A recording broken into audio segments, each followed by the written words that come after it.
Man, this just went down. Caitlin Clark and Angel Reese going at it. More so, Angel Reese going at Caitlin. Angel Reese thought she could shake Caitlin Clark with a confrontation after that third quarter foul, but instead, she fired up a triple-double machine who went on to tear apart her whole team on national TV. My goodness gracious.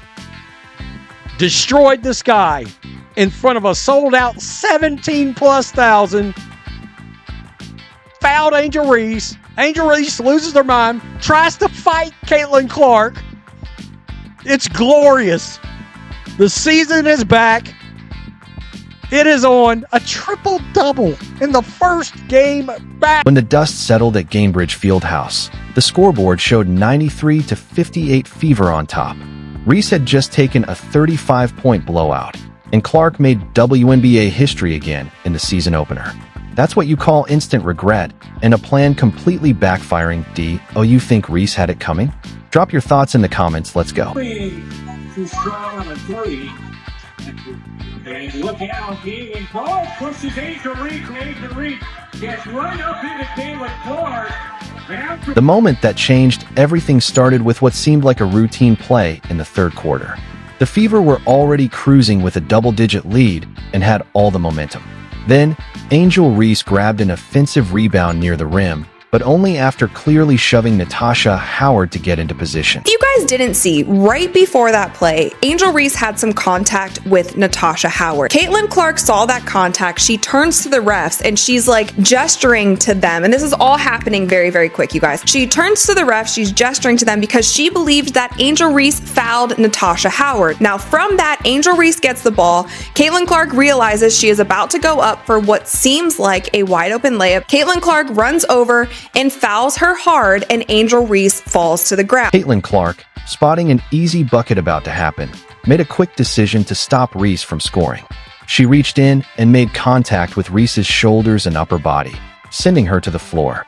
At first, the refs called it a common foul, the kind you see in every WNBA game. But then things changed. The officials got together for a review, and suddenly the atmosphere in Gainbridge Fieldhouse shifted. After a long look, they upgraded the call to a flagrant one. The crowd erupted in boos, clearly upset, feeling like their star was being unfairly singled out. Clark, however, stayed cool under pressure. When asked about it later, she calmly said it was just a smart take foul, nothing dirty, nothing personal. Basketball 101, if somebody has a wide open layup and you have a foul to give, it is in your best interest to foul that shooter so that they don't get an easy 2 points. And what Caitlin said during an interview with Holly Rowe, she essentially said it was either Angel gets a wide open layup or we send her to the free throw line. It was a basketball play. There was nothing malicious behind it. I just knew I had to foul her hard. And that is exactly what it looked like to me. She went for the ball. She went across her body. Now, Angel got tied up in it and she did fall. Reese's reaction told a completely different story. As soon as the foul was upgraded, she marched toward Clark with frustration written all over her face. Her body language made it clear this was personal. Shoulders squared, jaw clenched, eyes locked on Clark. This wasn't just about the whistle. Reese was sending a message. She wasn't going to be intimidated by Indiana's rising star. Angel Reese gets up. Aaliyah Boston shoves her, gives her a little stiffy. Hey, don't come at Caitlin. But look at her. Angel Reese upset. Oh my gosh. Hey man, this was hilarious. Look, Angel Reese was pissed. Look at her. She was still going out there a little bit. Look, took the jersey out.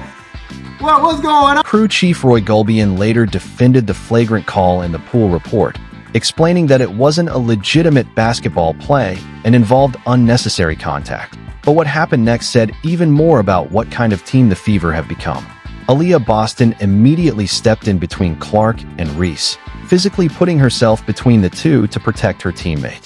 Her actions earned her a technical foul, but they sent a powerful message. This Fever squad isn't just Clark's supporting cast.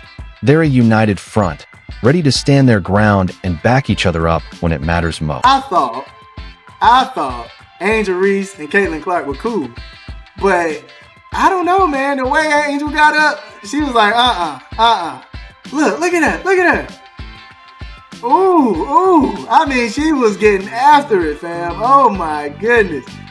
Now, the funny thing was Caitlin Clark sniffing walking away. Hold on, let me see if I can get a good angle. Yeah, look. watch Caitlin Clark's face right here. Watch this. Meanwhile, the Chicago Sky bench erupted during the confrontation, clearly hoping it would rattle Clark and swing the momentum in their favor. Players jumped up, coaches clapped for a moment. Their energy spiked as they sensed a chance to claw back into the game.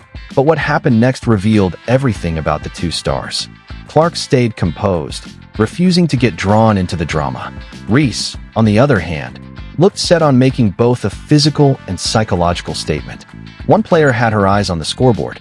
The other was locked into a personal battle. That decision by Reese to try and rattle Clark turned out to be a massive mistake. Instead of intimidating the rookie phenom, she lit a fuse. And over the next 15 minutes, that fuse ignited a firestorm. The confrontation didn't shake Caitlin Clark. It unleashed her. She came away with 20 points, 4 blocks, that's a career high for her, 2 steals, 10 assists, and 10 rebounds. Like, who are you, Caitlin Clark? If Angel Reese thought she could intimidate Caitlin Clark, what happened next must have felt like a nightmare unfolding in real time. The confrontation didn't rattle Clark, it activated her. Instead of folding under pressure, Clark rose to another level.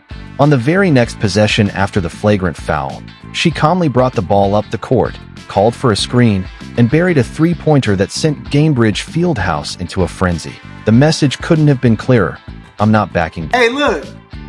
One thing about this Indiana Fever team, you better come correct, man. Because if you try to do anything to anybody, look over your shoulder, man. Look over your shoulder. Because somebody is coming with some get back. They are taking up for each other. Even Stephanie White got hot. With the crowd now fully behind her, Caitlin Clark took complete control of the Fever offense, running it with surgical precision. She dished out no-look passes that defied logic, found cutters in stride, and drove into the lane to collapse the defense only to kick it out to wide-open teammates for easy buckets. When defenders sagged off, she made them pay with deep step-back threes that had fans leaping out of their seats. But it wasn't just her scoring that stood out. Clark was everywhere. She pulled down rebounds over taller opponents, blocked shots at the rim, jumped passing lanes for steals, and set up teammates with pinpoint assists. Her stat line wasn't just impressive, it was historic. Caitlin Clark is back with revenge and not taking any mess. You understand me? Trip dub Caitlin Clark for the first game. Oh my gosh. A blowout win. Ridiculous.